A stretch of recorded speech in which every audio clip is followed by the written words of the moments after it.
First of all இன்றைய தினம் முக்கியமான விடயம் என்னென்றால் எங்களுடைய செம்மணி இதில் நாங்கள் இந்த டிபேட்டில் சம்பந்தம் இல்லாத சில விடயங்களை கட்டாயம் சொல்லியாக வேண்டிய தேவை இருக்கிறது.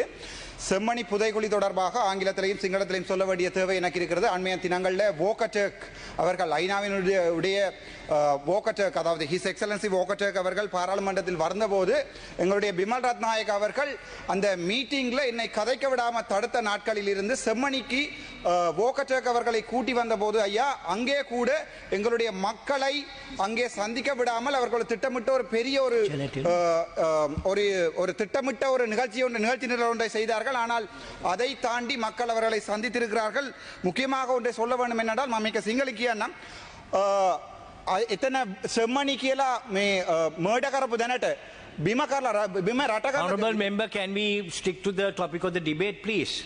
Sorry sir, but only thing is these things have to be said in the parliament because we won't get a chance to speak on this. So therefore I should definitely tell this because you are constraining only me, not others. But you have never said anyone, sir. I have previously said, if you were in the house, you would remember that. But okay, can you, as much as possible, confine your sure, sir, sure. But this is very important. This is a matter of concern on Tamil people. So let me speak. ඒ මිනිස්සුව යට කරලා තියෙනවා. අද මේ ඊයේ යට කරලා මේ ස්කෙලිටන් එකක් ගත්තා. අවුරුදු 6 ළමයාගේ යුනිසෙෆ් බෑග්ුත් එක්ක තියෙන ස්කෙලිටන් එකක්. එතකොට හිතලා බලන්න අවුරුදු 6 ළමයයි අවුරුදු මාස 3 ළමයක් එතන යට කරලා තියෙනවා කියන අඩි 3ක් යට කරලා තියෙනවා. දැනට ස්කෙලිටන් 33ක් විතර ඒගොල්ලෝ හාරලා තියෙනවා. එතකොට අපි ඉල්ලන්නේ දැන් අපි මේ බටලාන්දුගෙන ඉන්ක්වයරි එකක් කරන්න පුළුවන් නම් බටලාන්දුගෙන කවුරු හරි ඇතුළේ අරන් දාන්න පුළුවන් නම් අපි කියන්නේ අපි රණවුරුවව ගර කරනවා. හැබැයි හැම මේ ආයුධ තියාගෙන හිටපු හැමෝම රණවුරුවක් නෙවෙයි. සමහරව ඇවිල්ලා ඒගොල්ලෝගේ ජීවිතය එතන නැති කරලා තියෙනවා. ඒගොල්ලෝගේ අම්මගේ තාත්තාගේ රිදවන හිතේ එක අපිට තේරුම් කරගන්න පුළුවන්. හැබැයි එතන ඇවිල්ලා අම්මා කෙනෙක්වත් රේප් කරලා මාස 3 බබයෙක්වත් රේප් කරනවා කියන්නේ ඒගොල්ලෝ යට කරලා තියන්නේ අඩි 3කින්. ඒකෙන් දැනට ස්කෙලිටන්ස් 33ක් එළියට අවිලා තියෙනවා. கௌரவ சபாநாயகர் அவர்களே, அந்த சச்சமயம் ஜோதிச்சு பாருங்கள், ஒரு அம்மாவை நாங்கள் ரேப் பண்ணி உயிரோடு உடம்பில் ஆடை இல்லாமல் அங்கே புதைத்திருக்கிறோம். அவள் அங்கே சாகும் போது அவளுடைய குழந்தையை கையால் அமர்த்தி கொலை செய்திருக்கிறார்கள். 3 மாத குலையை அவள் குற்றுயிராக கிடந்த அந்த நேரத்தில் அந்த மண்ணில் இருக்கிற வலிகளை உங்களுக்கு நான் சொல்லுகிறேன். நான் இந்த பாராளுமன்றத்தில் இவ்வளவு சத்தமாகவும் உணர்ச்சி வசப்பட்டு கதைக்கிறது சற்று சிந்தித்து பாருங்கள்.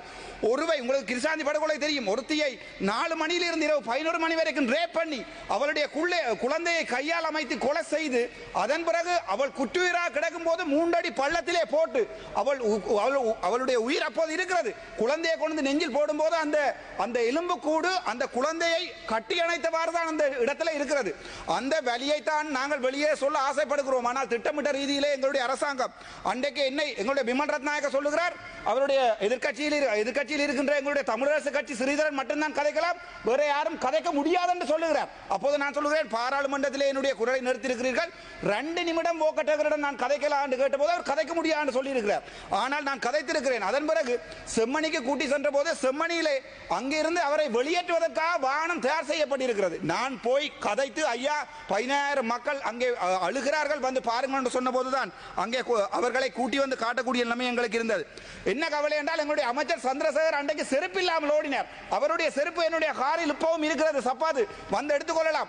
இந்த பாராளுமன்றத்தில் ராமநாதன் அர்ச்சுனாவை தமிழ் மக்கள் அடித்து விரட்டுவார்கள் என்று சொன்ன அதே சந்திரசேகர் அதே ரஜீவன் அவர்கள் 2 பேரையும் செருப்புகள் இல்லாமல் சப்பாத்துகள் இல்லாமல் தமிழ் மண் அடித்து திலத்தி இருக்கிற என்றால் மனதில் இருக்கிற வலி எங்களுடைய வலிகளை புரிந்து கொள்ளுங்கள். அரசியல் செய்வது மிகவும் இலக்கு ஐயா. ஏனென்றால் எங்களுடைய வலிகளை புரிந்து கொள்ளுங்கள் என்றுதான் மக்கள் கேட்கிறார்களே ஒழிய எங்களை நாங்கள் ஒரு அரசியல் கட்சியாகவோ நாடு 2ஆக பிளக்க வேண்டும் என்றோ இந்த தேவை தமிழ் மக்களுக்கு இல்லை. මසිංහල කියන අපේ දෙමළ ජනතාවට කවදාවත් එහෙම එක්ස්පෙක්ටේෂන් එකක් නැහැ මේ රට දෙකට බෙදන්න ඕන කියලා.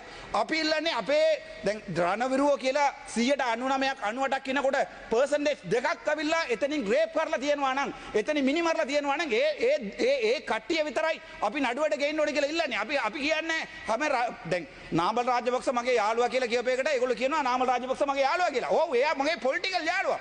මට මෙතනින් කතා කරන්නත් යන්න බෑ. හැබැයි හැබැයි දවසට කාලයකට අපේ දෙමළ මිනිස්සුවකට මරපයකට එයාගේ තාත්තා වගකීම කියන්න ඕනේ. එයා යුද්ධකරුවා කොටිය දිනුවා ඒක කිසි අවුලක් නැහැ. ඒක එයාගේ පොලිටිකක්. එයා වෙන්න ඕනේ එයා කතා කරන්න ඕනේ එයාගේ සිංහල මිනිස්සුන්ගේ පැත්තට. මම කතා කරන්නේ මගේ දෙමළ මිනිස්සුන්ගේ පැත්තට. මට කවදාවත් කතා කරන්න බෑ.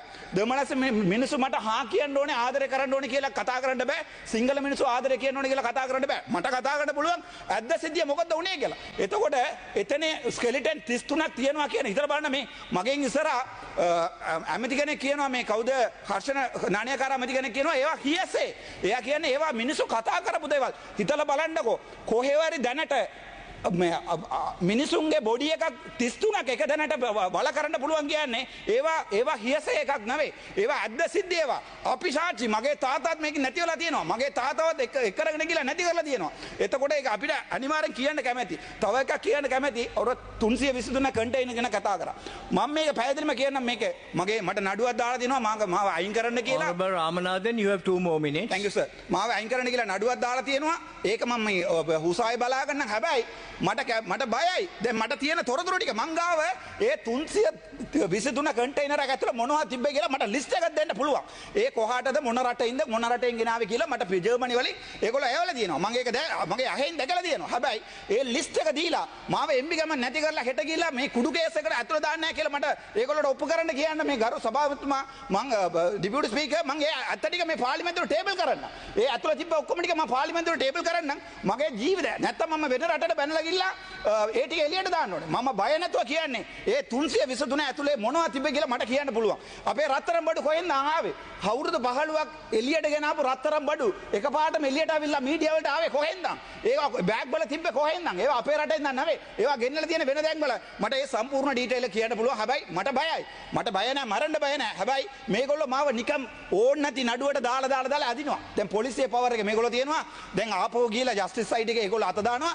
එතකොට මන්ත්‍රීකමක් අයින් කරලා මේගොල්ලෝ කරන්න හදන්නේ මේ ඇත්ත ටික එළියට කියන්නේ එක්කෙනෙක් කට වහන්න පුළුවන්. CID කදවන ගිහලා මට පාර්ලිමේන්තුව ඇතුලේ කතා කරපු එකට අහනවා මේ ඔබතුමාට උත්තර දෙන්න. මං කිව්වා මේක ඔයා ගිහලා පාර්ලිමේන්තු ප්‍රිවිලේජ් ඇක්ට් එක කියවලා බලන්න මට ඇතුලේ කියපු එකට එළියට මේවා දෙන්න ඕනේ නැහැ කියලා. එතකොට දිලිප් ජයවීර අයියා කතා කරා කියලා තව MP කෙනෙක් කතා කරා කියලා ඒක ගැන අහනවා.